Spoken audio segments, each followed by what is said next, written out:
Good evening. I'm absolutely over the moon to be here, open minds. Looking forward to the collective of speakers that are here for the weekend. And this weekend for me is all about truth. First two speakers that I heard mention truth. And truth is always the truth, despite regardless of lack of understanding or belief. The last 10 years has tested my beliefs completely and utterly. I am part of a collective of people around the country that are part of Anti-Eviction Task Force, unique individuals who are unbelievably good at heart and have helped in unreal situations, tragic situations that we've had to deal with around the country for the last 8 years or so. I'm just going to speak first about where we are with evictions at the moment. One started a live stand this week on Monday after the court messenger went round on Friday and said they were definitely going to execute the order on Monday. So we have a group of lads who'd love to be here today, had to stay up in Carlow in the house just on the off chance that they do come. Same as everything, we've submitted paperwork, keeping them at bay, but we'd have to see where they go. 2.5 weeks ago, another stand in Listowel, County Kerry, that 3.5 years ago we spent 2.5 months there, and the system backed off, again, range of paperwork. Now I'm delighted to see Ben Gilroy and Sarah Jane here, because the two eviction stands that we have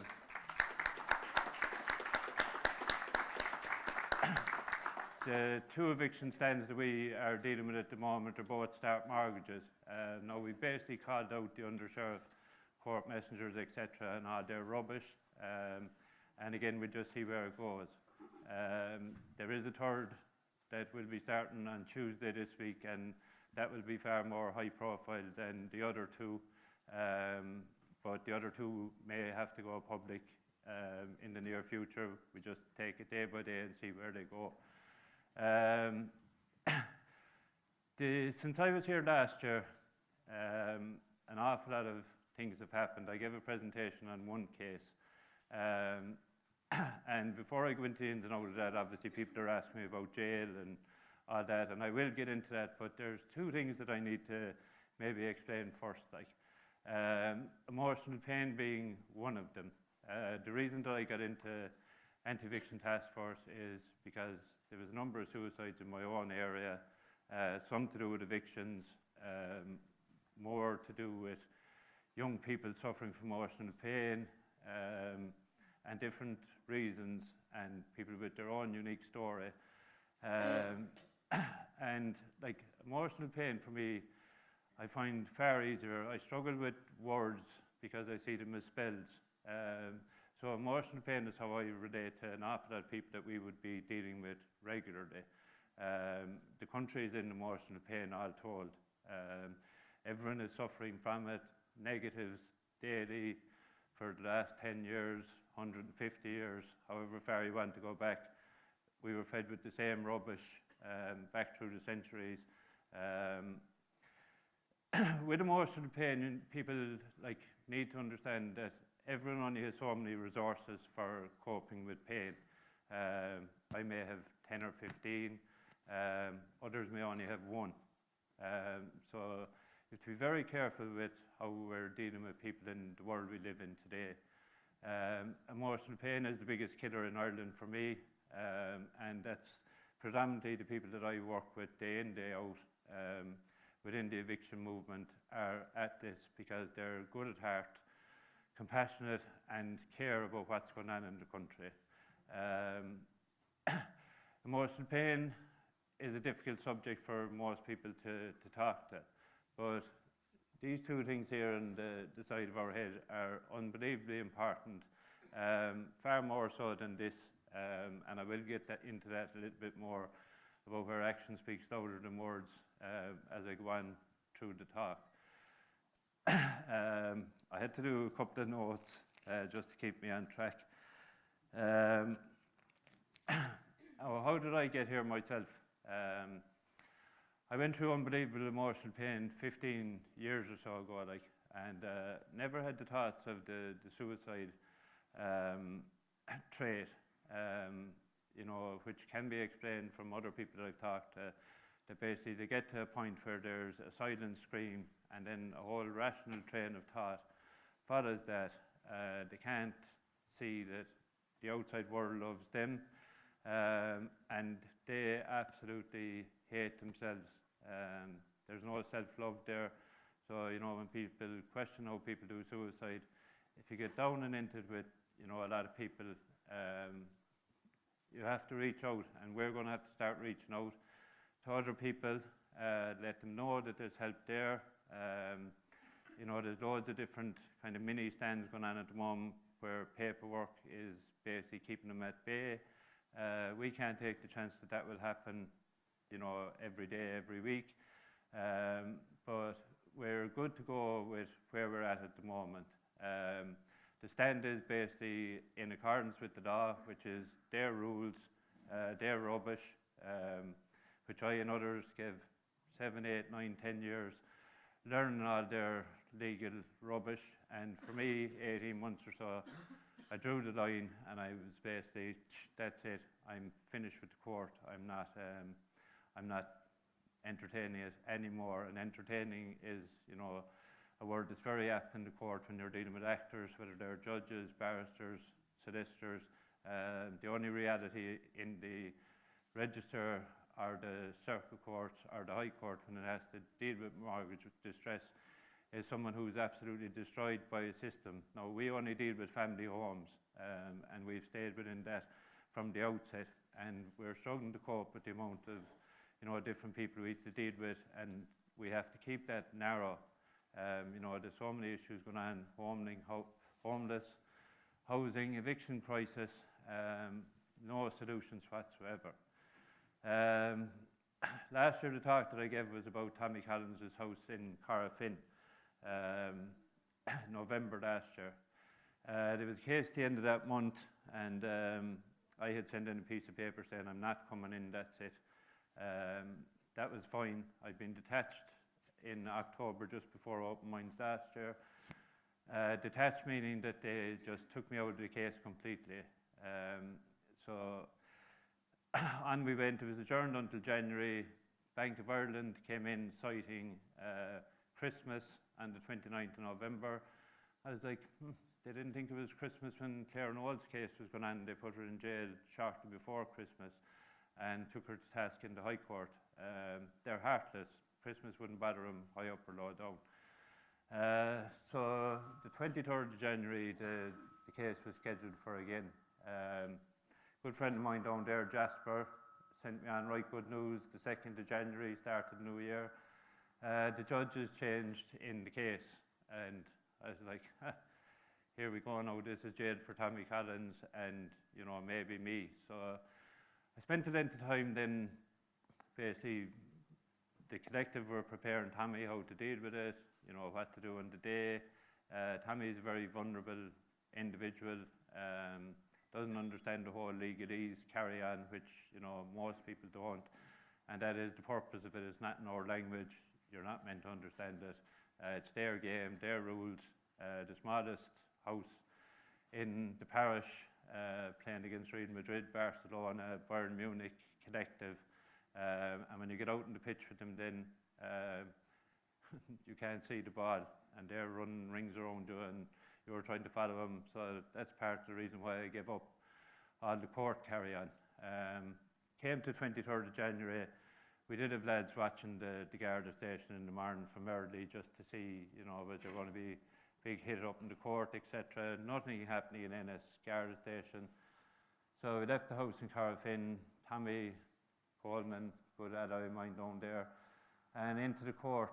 And when we got in there, the place was gridlocked with paddy wagons, police cars, guards everywhere, and the lads came out and they said, oh, the corridor down to the court is blocked off. So when I saw that, I said, there's no way that Tommy can be dealing with this. So we had planned for, if something like this happened, send him off to a safe house for as long as whatever was going to happen, and we'd protect him. and we had decided to mind the house as well, and there was a lot of good lads volunteered to do that over a length of time. It's probably the second most horrific moment that I had since all this started. The 45 seconds or so that transpired at the front door to being dragged into a closed court. The harshest moment for me was the 4th of October 2016 when I had to see 5 children go to sleep in a stranger's house on 2 couches in the sitting room,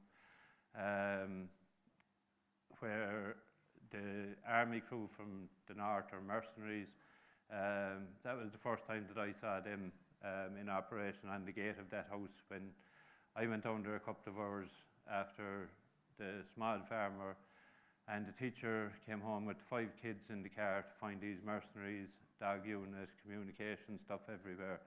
That was my first, knowing that this is serious now, what we're getting into. But the emotion of seeing those 5 children going to bed that night, when I came out the door, I was like, if anything is going to strengthen my resolve with what's coming down the road, having to witness that, put a different kind of a strength in me that there's no way that I would be putting up with this, or backing down just because they're going to go the violent route. And, that's where the state always wants to go. The banks control what goes on within the state. The corporations control every single thing inside, and that all it should be just shut down. So there was kind of a strength of resolve. So we had a good few meetings throughout that period and stuff, coming up to Tommy's case, and we had done serious planning for different scenarios. So dragged into the unconstitutional court. Again, their rules, the Constitution, they didn't matter very little to me unless they're trying to put me under pressure to, adhere to them fairly quietly and stuff. That's just not who I am or how I would operate anymore. I've never been in trouble. I was detained legally for the first time 24th of April in 2017. I said very little about it. Detained the second time for 59 days, from the 23rd of January until the 22nd of March. And the minute I did come out of jail, they did issue another warrant for me out of Limerick Court. That's still ongoing. Me writing over and back to them, and they haven't come out to arrest me. They may, but if they do it again the third time, I can already prove that it's illegal and unlawful what they're doing. So I'm good to go with whatever happens. I trust in fate, coincidence, and it's got me a decent stretch of the way in all this. In the constitution or unconstitutional court, the only thing that I asked for, I did give addressing down to the number of barristers and solicitors that were in the court. 3 members of the press were invited in. 2 of them wrote about the case afterwards, never followed it up when it finished. And the judge came in when I was just turning on the media, and he came in and he was coughing and stuff, but I felt I had a bit to say to the media about the blood on their hands for not reporting the truth of what we're dealing with every day. I needed to get off my chest. It's the last time that I've dealt with anger in my life. I'd kind of lost it all. I knew in the pit of my stomach that, it's still there, and it is probably the biggest test that I've had in my life is not to lose my cool. Like when I was younger, at the drop of a hat, it would happen. It takes an awful lot to, bring me there now. So anyway, I asked the judge for his declaration, which he should have basically sworn in to protect men and women of the country. Now again, I wasn't going to him, I was just putting it up to him here. If you're the judge, I want to see the bit of paper that says you are a judge, and then I'll grant you jurisdiction. He said this is nonsensical. Yeah, it's in the Constitution and their rule books that they had to have it. He said to me it's nonsensical. Part of the reason I asked the question is because he's one of these 6 insolvency judges who were put in, and then they scoot him up the ladder into the circuit court. Now, I am doubtful that any judge has it in the country, but I've asked a few of them since, and none of them have produced it, but none of them have kind of come after me either after asking them. So anyway, basically, I just turned my back. I wouldn't stay in the stand. The guards kept dragging me into the coffin or the witness box.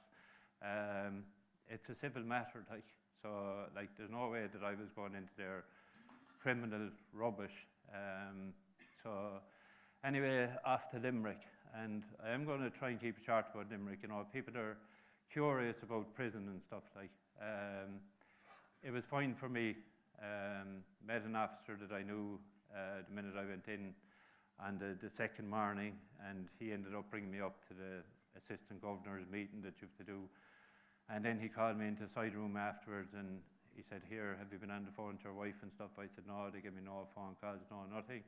And he said, "There," and he said, "I'll be able to see when the phone hangs up and I'll come back in." So he dialed up the number, and I was delighted to talk to Lorraine for 15 or 20 minutes. And then he came back in, gave me a remote control for the telly, which is like gold, which got me in well with my cellmate straight away.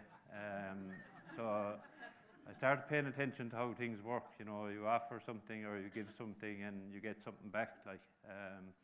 So it was, he organised, then did I start working in the kitchen, which I was delighted to do. I was a chef by trade when I was younger, state-of-the-art kitchen. In I went, doing the wash up, delighted, kept my mouth shut, said nothing about being a chef before, doing the wash up. So that passed away a good few days and stuff. Started messing around with me, obviously, every day, different officers, the nurse, the doctor, because I'm a diabetic. Purge your contempt, purge your contempt, purge your contempt, orchestrated, carry on. And after 12 days, I had enough of that. And I have a good or a bad habit when people are annoying me and saying things that I don't want to hear. I put my left hand up in front of their face, and then once they stop, I'm just I'm not listening to any more of that. I'll be here as long as I'm here, and you do what you have to do, which is your job, under an authority, within rules. I said, that's how I expect to be treated, and that's how I will treat you. One or two officers, you know, you'd always get one or two seriously messy, and put me under pressure. But same thing then, I said, here, look, bring on the rule book there for prisoners, and I'd read the rule book overnight. And I said, tomorrow morning, once I see that rule book, I'd be model prisoner forever long I'm here. I didn't hear one word out of the two of them after that. You know, so people try and take your energy all the time. Prison officers, prisoners, judges, our families, friends, and energy probably has been my biggest learning curve in all of this. And if you look, and we just take a mobile phone as an example. You know, every one of us has one. I wish we didn't, but they're kind of required in the world we live at the moment. But maybe when all this finishes, we'll be able to throw them away. But basically, your energy is like your mobile phone. When you're on top form, you know, your favourite song on, you're after a nice holiday or a few days off walking, or, you know, whatever floats your boat that you enjoy.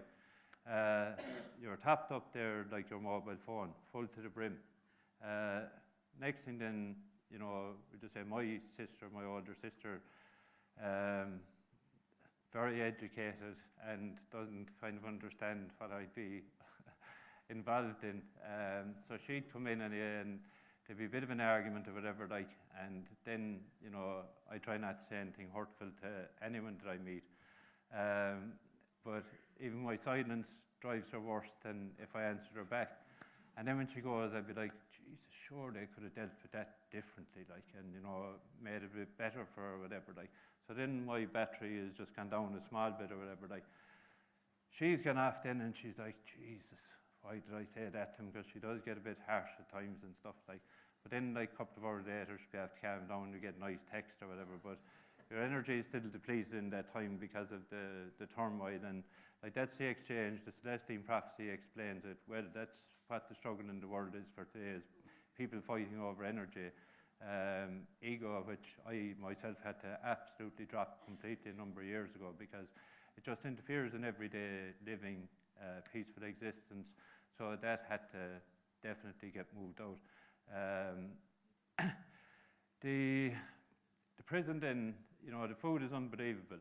Trust me on that, and I'm not just saying that because I ended up cooking in there or whatever, but the prisoners do all the work. Basically, there's a glass case in there where, the chefs kind of look out, who just watch, they come out, do a bit of tasting before breakfast, lunch and dinner. Right good crack there, like any other kitchen, so, that was enjoyable, and it passed away the day, because I was off for 2 weeks when they messed me around a bit. I had a diabetic low, and in the middle of the night, and from there then they knew I was enjoying the work in the kitchen. So again, the powers that be said no visit for him to the doctor on Friday. Went down again Sunday, put my name down to see the doctor Monday. When I went down Monday, oh no, the doctor's not here. Same thing the following Friday, and I did see him then 2 weeks later, and I said, here, look, are you going to leave me back into the kitchen or not? And he said, sure, you're fine and you're grand and you're healthy, sure, why can't you go back in? So that passed away the day. You are tested on the landings, and I'd be very peaceful man now, but I wasn't always like that. I ran one of the toughest pubs in Kilburn in London for a couple of years, so I'd be no shrinking violet if bullies come along and try and upset me again, trying to steal my energy and stuff so. When that happened first in the prison, I said, I'll knock this in the head now fairly early, and that might stop the rest of them having a go and stuff. So this lad came in, grand, looking for dust, as they call tobacco.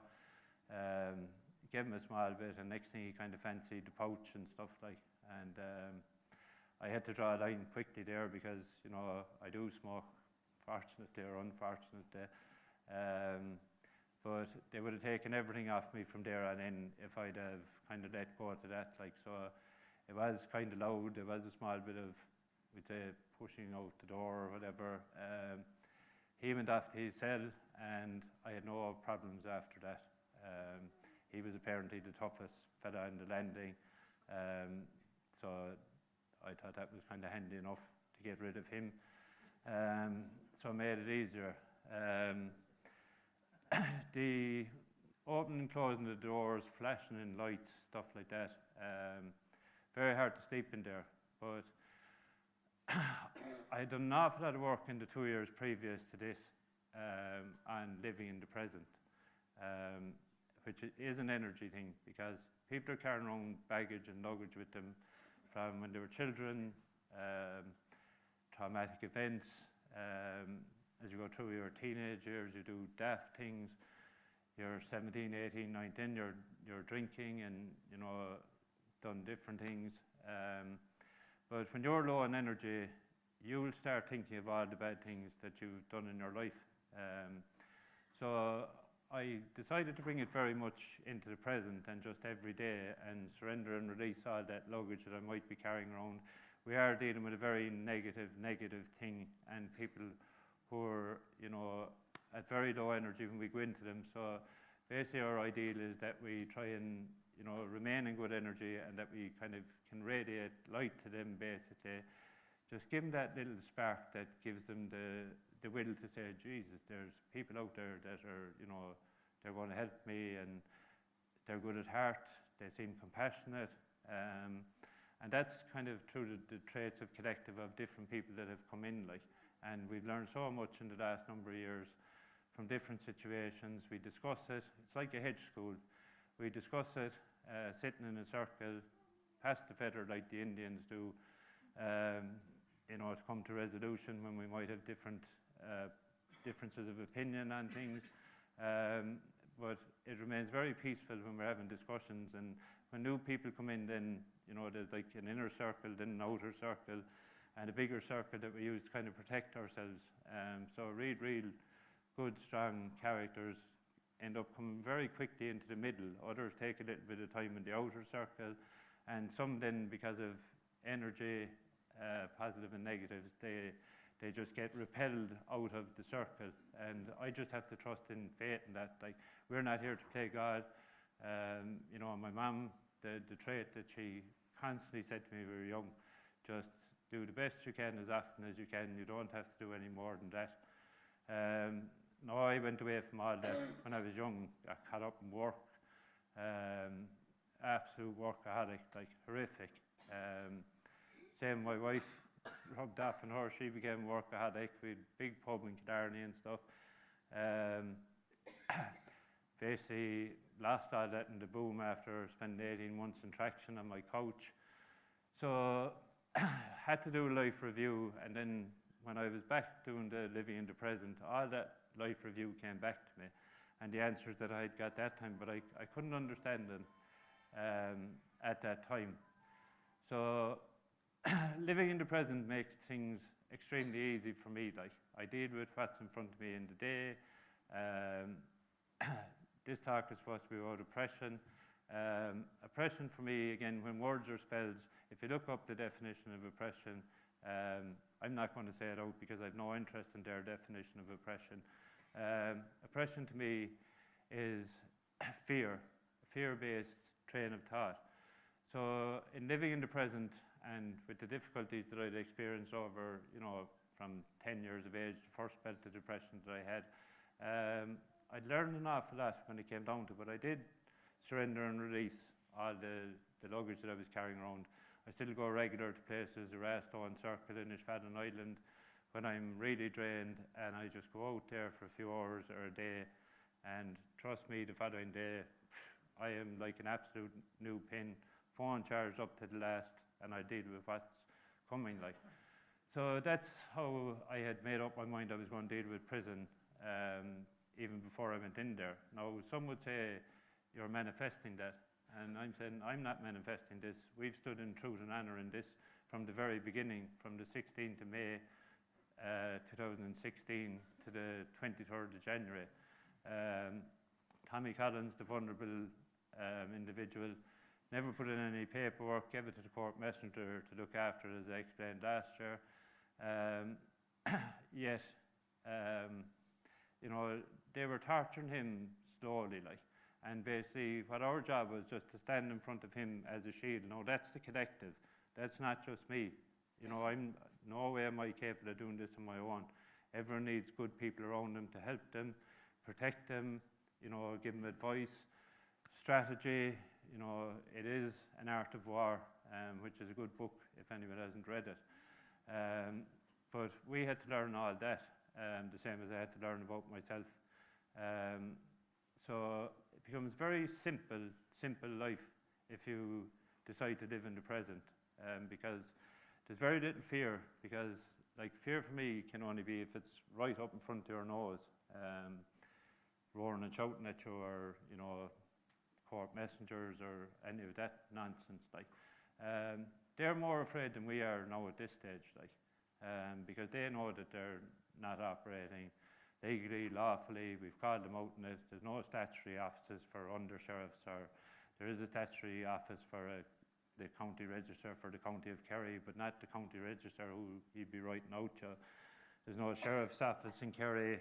You know, you get letters out from the sheriff's office. You go in looking, where's the sheriff? Oh, there's no sheriff here. Who wrote out the letter to me? Oh, that was the under-sheriff. I said, well, why is it from the sheriff's office?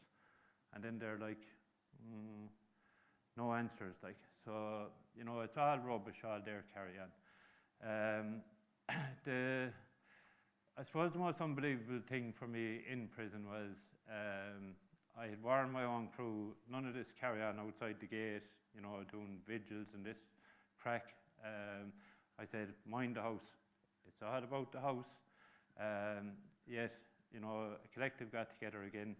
They said we'd go outside the prison, and it was unbelievably effective, because part of it was officers were delighted to be carrying in and out things they might need for home. Milk, sugar, black bags, laundry, detergent, things that we have to buy every day of the week. So that stopped all that, but they were annoyed about that, some of them on the inside, because they couldn't carry home their bit of free stuff. So a few of them gave me a bit of a tough time over that. I said, you've all my phone calls recorded. I said, you sit me under the camera every day that we're in the visitors' room. I said, sure, find there where that I organised any of this or had anything to do with this. So again, you just quieten them by taking away their perceived power when they're standing in front of you. The 59 days passed in the blink of an eye. Because I was in there, I was doing meditation. I'm married 22 years, 27 years with an unbelievable girl who supports me the whole way through this. And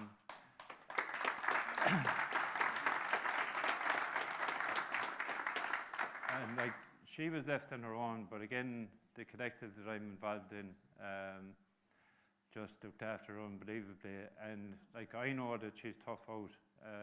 Very like Sarah Jane down there, who I haven't spoken to very little, met her today for the first time. But I can assure you that she's as tough as teak if she's dealing with Ben Gilderoy, and my Lorraine is dealing with me every day. In my head, I'd be doing different things when I was in the cell. I'm not the best for television. There's 21 channels in there, Sky Sports to see the matches or whatever. Used to love soccer, lost all interest. So for the first time in an awful long time, I could get back to meditation and stuff, and John Payne gives lovely guided meditation. In there, I'd be kind of going off where I'd walk my dogs and down through the park, which I love, and try and walk there every day at some stage if I can. I'd be going off being a deer, traveling around the place, or a wolf, whatever would just get me through that day. And honestly, I did the same things in there that I did outside. It was just like being in a hostel, basically, that you just couldn't get out of for a length of time. With the legal system and the state the way they are, people get their hopes up very quickly. Oh, there'll be a hearing on Tuesday next week and you might get out or whatever. I genuinely, again, didn't deal with any of that. I try and live an extremely balanced life. So there's no big ups for me and there's no big downs. So when I stay on that kind of a level, again, day by day, it makes it very easy for me to live my life. I'd be off walking the dogs, and the next thing they'd be in shining the light or whatever, and they'd see me sitting down the end of the bed, and I'd have the legs crossed and the arms out, and they'd be like, he's as mad as a brush, that fella. What will we do with him? Now, they would have been given an opinion of me, which a CEO from my old town told me.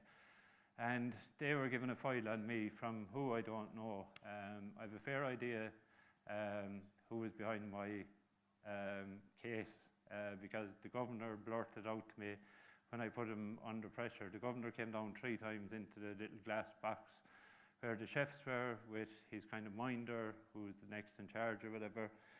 And when I put him under pressure the 3rd day, I knew I wouldn't see him anymore, but he did blurt out who was giving him the authority to tell me when I'd ask a few questions. And then he said to me, oh, it's but this will come out eventually. There is going to be, I was released unconditionally eventually, so I am trying to take a claim back against the powers that be. Now again, I've been told I can't take the bank, or Whitney Moore, who moved walls and did unbelievable things to get me jailed. Yet when I asked the barrister, I said, can you explain to me why I can't take he is from out of state. I couldn't trust anyone within the state to do it. So I went outside state and I asked, I said, why can't I add the 2 of them? He said, you know the answer to that. I said, I want to hear it. And my good friend down there, Colin McGinn, was sitting beside me, and he leaned forward, and the legal says, you won't win your case if you take the bank and the legals on top of the prison services, the guards, etc., court services. I said, are you telling me I can't win the case if the banks and the legals are involved in it? He said, you know the answer to that. I'm not answering that.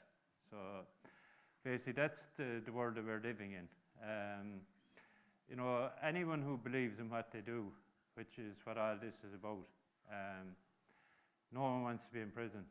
I'd imagine, if you weren't strong in the head, that it would affect you extremely. and for the rest of your days maybe even. But when you believe in the people that you hang around with, the people that you care about, that you grow to be very friendly with in the different houses that we go to, when you see the 5 kids going to sleep on the couch after seeing mercenaries outside the front of their house with dogs, all that straightens you up. And everything that I'd kind of learned through the whole eviction thing from when I started, all of that stood to me completely and utterly before I went to prison, because of the spirit that's in this country that they can never destroy. Collins, who I would have questions about now, but I remember when I was young reading Freedom of Body, Mind and Spirit. I relate a bit to earth, wind, fire and water, instead of the body and the mind thing, the elements.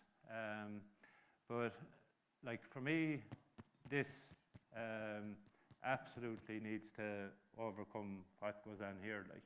And if this is strong and you can keep the rubbish that goes on here in your mind, creating fear that doesn't even exist day to day, again, it makes it very simple and stuff. When you have a collective of people that operate like that, it's unbelievable to be part of it.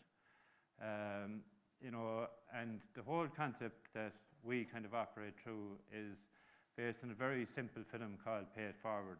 People that were helping with their struggles with the mortgage distress and stuff. We don't deal in money and stuff. We kind of again rely on abundance and faith in that.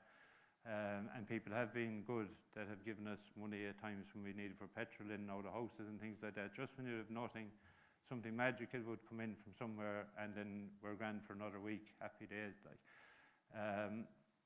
But those traits come forward. The film is called Pay It Forward, and that's what we ask people to do if we're helping them with their mortgage, whatever. Please look, if your neighbour's garden down there is overgrown or his house needs painting, please just give someone a hand with something and pay it forward. And then, that concept has worked extremely well for us. Now, over the last few months, things have been difficult because the system has really ramped up the pressure, and they seem to be trying to turn start mortgages into the KBC that were operating before. But we have been preparing this for an awful long time, and for me, unbelievable paperwork by people, who sit in the background and, give us unbelievable help. So we have their paperwork at our back. I used to do paperwork. When I look at it now, when I see these fellas, I'm like, you look like you're about 4 years of age in school in comparison to what these lads are putting together, 2 of them specifically. So we put that at our back, and then the strength of resolve in having that there, and good people side by side with you. We're on a good path here at the moment with evictions and threats of evictions. I've been saying for a long time that it's going to be won at the gate, because of their rules. Anyone here who's been paying attention to this for the last number of years will see the level of deceit in their paperwork. Just take start mortgages there. I wouldn't like to go into Ben Gilroy's office, because I'd say if you had to sort through the paper and start mortgages alone, you'd be there a long time just putting that in a file. So every one of their cases is flawed from the outset.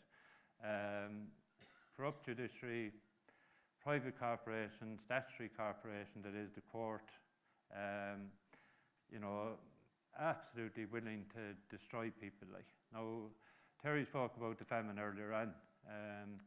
The laws that we're under, it's amazing that they're 1851 civil bill courts. People were dying on the side of the road, and they were over in London putting through legislation to bring in the civil bill courts and a number of other things when you go through all the different things that came in 1851. So they're like the Tin Man in The Wizard of Oz as such, but the bad Tin Man, not the good one that's looking for the heart and stuff. the tax investment number, the man with no heart, the greedy man. That's what they're doing. They're trying to rob our resources, our energy, make us feel small, just destroy the lives of people every day. Next generation, next generation. That's a strong thing for me. Yes, I get into it because of suicide, but I have nephews and nieces. We don't have kids ourselves. We just, when we were young together and got married, we decided that we just didn't want to bring kids into this type of world. We were involved in work. But when I see my nephews and nieces, and I'm involved in local club for years there in Killarney, when you see all those young people, like, there's going to be nothing left for them if the likes of us don't, we know the truth, we know what they're doing, but unless we stand up, whether you're on your own, whether there's 3 there, 5 there, if you can have 20, great, because they'll be well bothered. But people, it's a time for speaking your truth, and like, I'm always as honest as I possibly can be with people. People can ask me whatever they want outside afterwards. I may not give them an answer immediately, because I like to think about the answer if it doesn't, resonate with me straight away. But I will give you an answer if you ask me a question, and it will be an answer from the heart, and it will be the truth. I can assure you of that. Where do we go from here?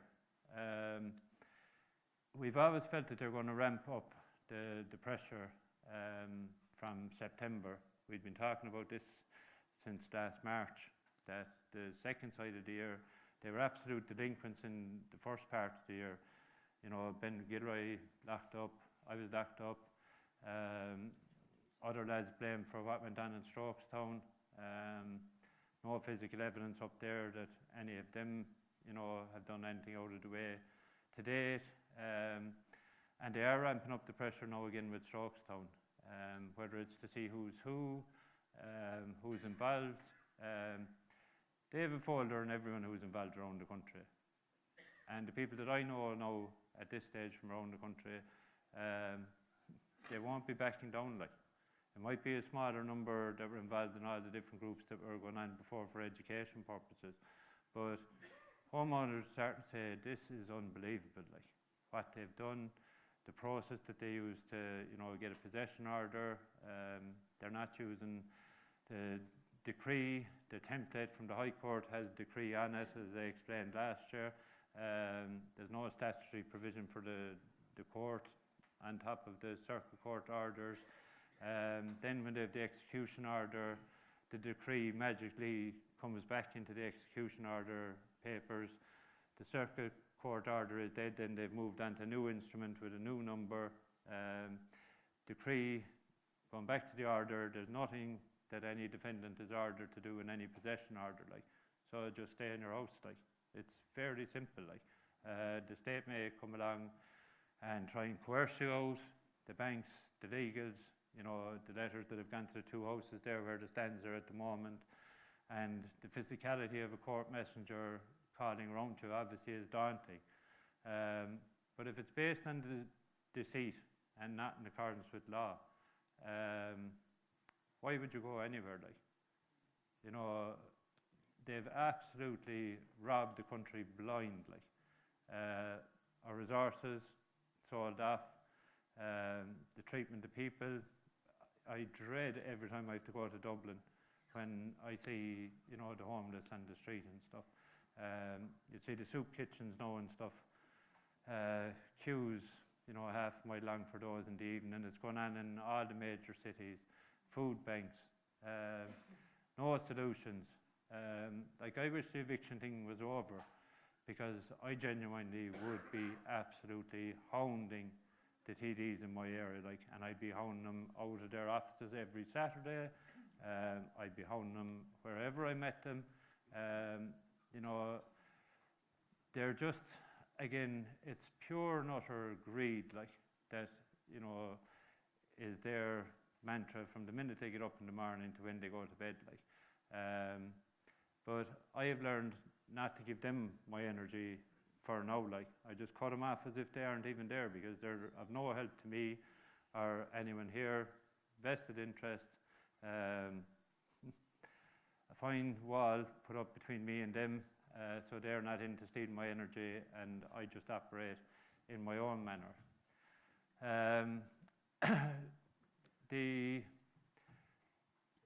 immediate effect upon people when they become under pressure from eviction, the strongest of people, and one of the lads there now that's involved for years with us, he came to his own house, like, and when you see the devastating effect it has on him and relationships around him at the moment, is the system, you know, reaching into their hearts and again destroying them on a case that was never even stamped first day to go into the circuit court, never mind another 200 or 300 different things that are wrong with it the whole way through. Fake stamps in the circuit court, again no statutory provision for the order, but when you see the effect on the daily lives of the people in the house, you know, that collective then that come in and sit with those people during the day, or you know, sit outside in their cars and are in and out of the house just for a quick chat, again that's bringing good energy into the house. And in, you know, the next few days, it only started Monday. Normally what happens then is, you know, you talk to the people in the house, which I will be over the weekend, and they'll kind of start getting a renewed faith because there's good people around them. So again, it shows that, you know, if people are good at heart around you, it makes things easier and easier and easier. If that collective gets bigger, you'll feel extremely safe in, for me, what is the most corrupt country in the world. And you know, people question me about that as well, but you know, we're the money laundering capital for the euro, and what's gone off to, you know, all the different tax havens, etc. All through Europe for me is passing through Dublin and on around the world, and the corporations are washing money through there regular. Brown envelopes full of cash, dictating, you know, putting the likes of me to jail, or Ben Gilroy to jail, or, you know, 8 or 9 other lads that I know that have been in jail over things that have happened over the last number of years. Where it will end up for me is basically tribes and types of tribes coming together over the next year or so. There will be stands and maybe, you know, harsh activity by the state over the next few months, but, you know, we're prepared to deal with that. We deal with it as we always did, peaceful manner, no violence. That's where they've always pushed us, and that has been the rock that we've perished on to date. They initiate the violence through the generations. People have fought back. There's absolute slaughter, and then it takes generations upon generations upon generations to repair that. We need to remain in peace. We need to do the same thing, rely on pieces of paper, let them back us up, and for me, it will be one at the gate. Now, whether you have 100 at the gate, 50 at the gate, if you have 1,000 at the gate, they have a serious problem.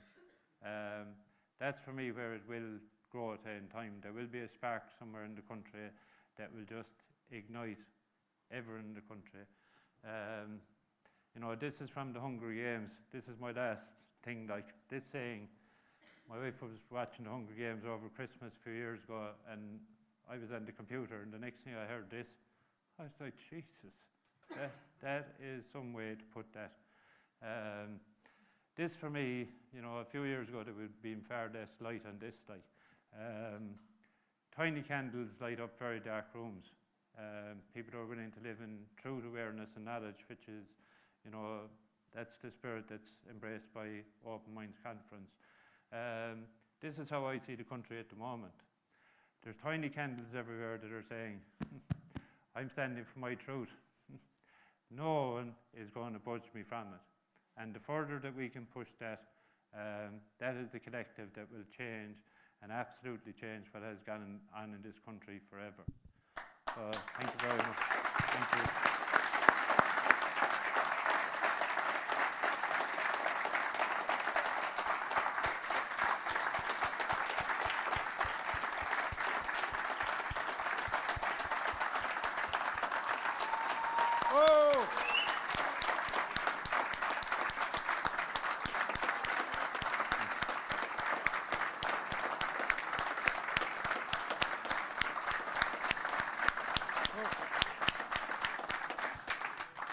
Well done, Brian. Any questions? We've just time for maybe one or two questions. Anyone? Yes, Brian, I wonder if you could explain to us.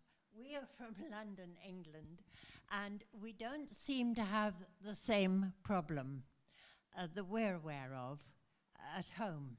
And we're very concerned that there are so many families being evicted from their homes because they've been unable to pay their mortgage, or does it include paying the rent as well? And we wondered how this situation has arisen to such an extent over here. Is it something like the mortgage interests going up and up and up? Or what are the reasons behind this very sad situation that lead to families being evicted? Yeah, exactly the same thing is going on over in your country, but the media, again, don't highlight what's going on. You know, I watch eviction groups in England because I'd be hoping to learn off of them. They're probably worse off over there because the police can get involved in the eviction, whereas here it's a civil matter and the police have to stay out of it. Now, they do stick their oar in every now and then, but we're getting far better at keeping them to the side. What it is, this is an agenda that's going on in 204 countries in the world. It's a UN agenda. You know, you go back to 97, that's when all the money they decided, all the banks, they were going to start loaning out money that could not ever be repaid. Like 1 in 3 council houses in this country, I think it's just under 1 in 3 over in England, are behind in their payments. At least a third of mortgages are in arrears. You can look at all the statistics, they address them up and down. So it's hard to tell exactly, but a third of mortgages are cannot be paid probably over the next 4 years or so. The figures are going to even grow and grow because, you know, increased taxes, increased charges, same as you have, water, trying to get it in the door. People can't live on the paycheck they have at the moment, yet they'll keep increasing. See a big agenda there now with insurance for cars. So they're basically just starving people out of it. And that's what they basically want to do. Like, it's an epidemic over where you live. And for us, like, a very good friend of mine gives the Kingdom of Ireland argument, which you'd see in all the flags if there's Princess Diana's funeral. You'll see the Kingdom of Ireland on there, you'll see it on the Brexit letter. We're still under the Kingdom of Ireland, so we're under exactly the same rule that you're under because they're controlling basically everything that's going on. But we never ever hear of families being thrown into the street because parents couldn't. There's unbelievable footage of it. There's footage of it all over the place. But it never ever gets onto the news or even in the local papers. Yeah, and that's why I said to the court that Get one more question. the media that there's blood in their hands because they're not reporting the truth.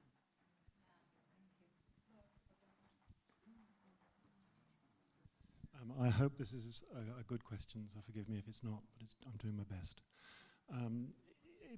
I want to know if there's you mentioned about the UN idea. I didn't really catch that, I'm a bit deaf.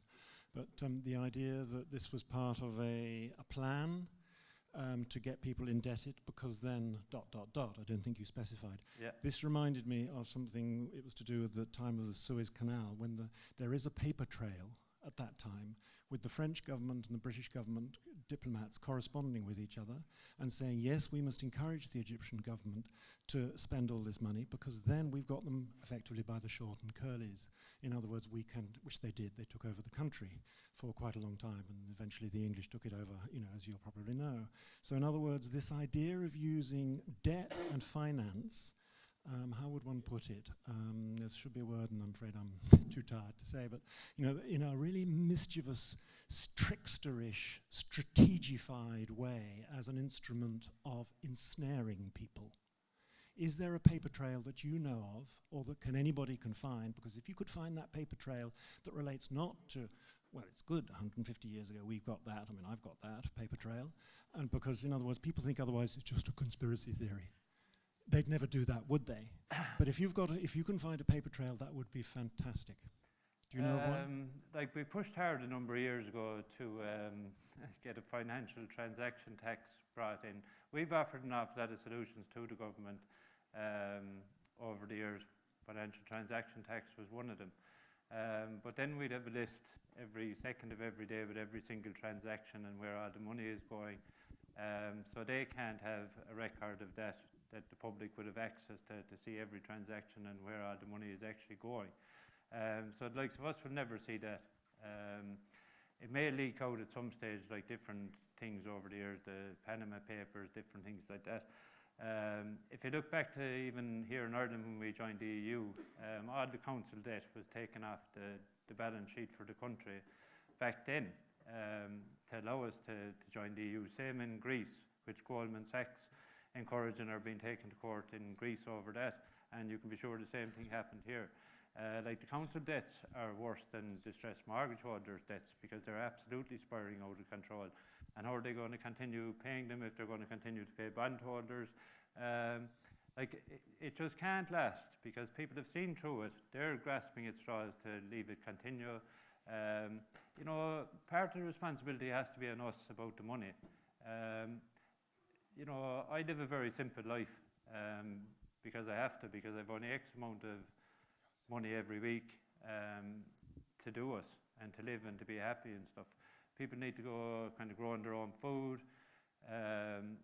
starting becoming kind of self-sustainable, wear an extra jumper if it's cold instead of spending money on the oil or the gas company or whatever. But things will change. Like, if you look, there's a very bright generation coming up. I meet children belong to other people who be involved in the whole bank thing, like, and they're understanding this at 12 and 13, like, so, they may get caught up in the whole work thing, but they'll start getting back to themselves far sooner than the likes of me. It took me till, I only started asking serious questions at 33.